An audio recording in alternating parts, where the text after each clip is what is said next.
വീണ്ടും വാർത്തയിലേക്ക്. ഹേമ കമ്മിറ്റി റിപ്പോർട്ടിലെ മൊഴികളുടെ അടിസ്ഥാനത്തിൽ കേസെടുത്ത് അന്വേഷണം നടത്താനുള്ള ഹൈക്കോടതി പ്രത്യേക ബെഞ്ച് ഉത്തരവിനെതിരായ ഹർജി സുപ്രീംകോടതി ഇന്ന് പരിഗണിക്കും. നിർമ്മാതാവ് സജിമോൻ പാറയിൽ നൽകിയ ഹർജിയാണ് പരിഗണിക്കുന്നത്. ജസ്റ്റിസ് വിക്രംനാഥ് അധ്യക്ഷനായ ബെഞ്ച് ഹർജി പരിഗണിക്കും. ഹേമ കമ്മിറ്റി റിപ്പോർട്ടിന്മേലുള്ള കേസുകളിൽ മൊഴി കൊടുക്കാൻ താൽപര്യമില്ലാത്തവരെ നിർബന്ധിക്കേണ്ടതില്ലെന്ന് സുപ്രീംകോടതി നേരത്തെ വ്യക്തമാക്കിയിരുന്നു. ഹേമ കമ്മിറ്റി റിപ്പോർട്ടുമായി ബന്ധപ്പെട്ട ഒരു കൂട്ടം ഹർജികൾ ഹൈക്കോടതി ഇന്ന് പരിഗണിക്കും.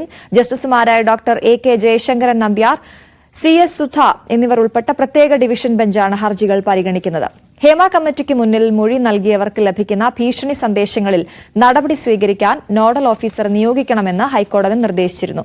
ചലച്ചിത്ര മേഖലയിൽ ഇടക്കാല മാതൃകാ പെരുമാറ്റച്ചട്ടം മാർഗനിർദ്ദേശങ്ങളിലൂടെ നടപ്പാക്കണമെന്ന WCCയുടെ ഹർജിയും ഹൈക്കോടതിയുടെ പരിഗണനയ്ക്ക് വരും.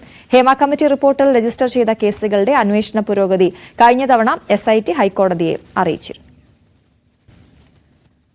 നവമി ദിനേശ് വിവരങ്ങളുമായി ചേരുന്നു. Navami, good morning. Hema committee റിപ്പോർട്ടുമായി ബന്ധപ്പെട്ട നിരവധി കേസുകൾ ഇന്ന് വരുന്നുണ്ട്. ഏതൊക്കെയാണ് പ്രധാനപ്പെട്ട കേസുകൾ? ഹൈക്കോടതിയിലേക്ക് വരുമ്പോൾ എന്തൊക്കെയാണ് പ്രതീക്ഷിക്കേണ്ടത്?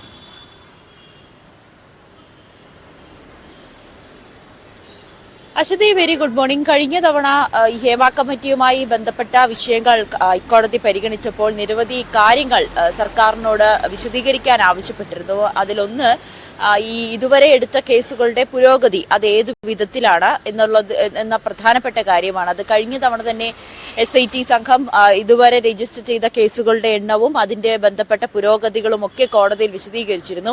ഇന്ന് എന്തായാലും വീണ്ടും അതിന്റെ ഒരു സമഗ്രമായ റിപ്പോർട്ട് കോടതിയിൽ സമർപ്പിക്കുമെന്നാണ് നമുക്ക് അറിയാൻ സാധിക്കുന്നത്.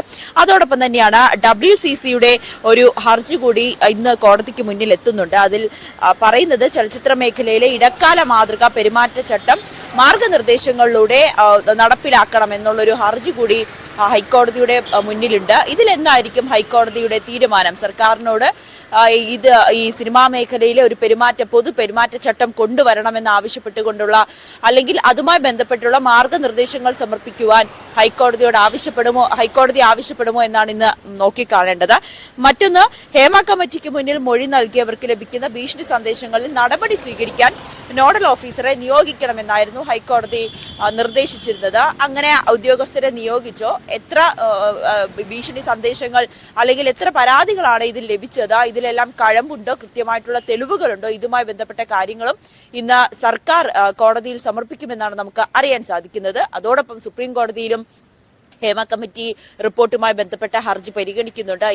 ഇനിയും പുറത്തുവിടാനുള്ള ഭാഗങ്ങളുണ്ട്. അതിൽ ഈ ഇരയാക്കപ്പെട്ടവരുടെ അല്ലെങ്കിൽ ആരോപണ വിധേയരായവരുടെ പേരുകൾ അത് പറയരുതെന്ന് കൊണ്ടുള്ള അത് പുറത്തുവിടരുതെന്ന് ആവശ്യപ്പെട്ടുകൊണ്ടുള്ള ഒരു ഹർജിയാണ് സജിമോൻ പാറയിൽ സുപ്രീം കോടതിയിൽ സമർപ്പിച്ചിരിക്കുന്നത്. അതിൽ ഇന്നും വിശദമായിട്ടുള്ള വാദം കേൾക്കുമെന്നാണ് നമുക്ക് അറിയാൻ സാധിക്കുന്നത്. ഹൈക്കോടതിയിൽ ഈ ഒരു ഹർജി തള്ളിയിരുന്നു. അതിനെ തുടർന്നാണ് സുപ്രീം കോടതിയെ സമീപിക്കാൻ സജിമോൻ പാറയിൽ തയ്യാറായത്. ഹൈക്കോടതിയിൽ നമുക്കറിയാം ഈ ഹേമ കമ്മിറ്റി റിപ്പോർട്ടുമായി ബന്ധപ്പെട്ട് വലിയ വിവാദങ്ങൾക്കൊടുവിലാണ് ഈ റിപ്പോർട്ട് പുറത്തുവിട്ടതും അതിൽ ഏറ്റവും പ്രധാനപ്പെട്ട ചില ഭാഗങ്ങൾ ഒഴിവാക്കിക്കൊണ്ട് ആരോപണ വിധേയരായ ആളുകളുടെ പേരുകൾ ഒഴിവാക്കിക്കൊണ്ടുള്ള ഒരു റിപ്പോർട്ട് പുറത്തു വന്നിരുന്നു. അതിനെതിരെയും വലിയ പ്രതിഷേധം നിലനിൽക്കുന്നുണ്ട്. ഇപ്പോഴും അത് പുറത്തുവിടുന്നതിൽ ഒരു അന്തിമമായിട്ടുള്ള തീരുമാനം ഉണ്ടായിട്ടില്ല. ഇടയ്ക്ക് ഈ വിവരാവകാശ കമ്മീഷനെ റിപ്പോർട്ട് പുറത്തുവിടുമെന്ന് പറയുന്ന സാഹചര്യത്തിൽ പോലും വീണ്ടും പരാതി ഉന്നയിക്കുന്ന രീതികളൊക്കെ വരുന്നുണ്ട്. എന്നാലും സുപ്രീം കോടതിയിലും ഹൈക്കോടതിയിലും ഈ ഹേമ കമ്മിറ്റി റിപ്പോർട്ടുമായി ബന്ധപ്പെട്ട സുപ്രധാനപ്പെട്ട ഹർജികളൊക്കെ ഇന്നായിരിക്കും പരിഗണിക്കുക. അശ്വതി. ശരി നവമി, ഒന്ന് തുടരണം.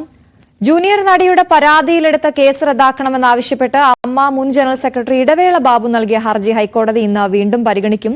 സിനിമയിൽ അവസരവും അമ്മയിൽ അംഗത്വവും ലഭിക്കാൻ ലൈംഗിക താൽപര്യത്തോടെ ഇടപെട്ടു എന്നാരോപിച്ച് കോഴിക്കോട് സ്വദേശിനിയായ നടി നൽകിയ പരാതിയിലെടുത്ത കേസിലെ തുടർ നടപടികൾ നേരത്തെ സ്റ്റേ ചെയ്തിരുന്നു.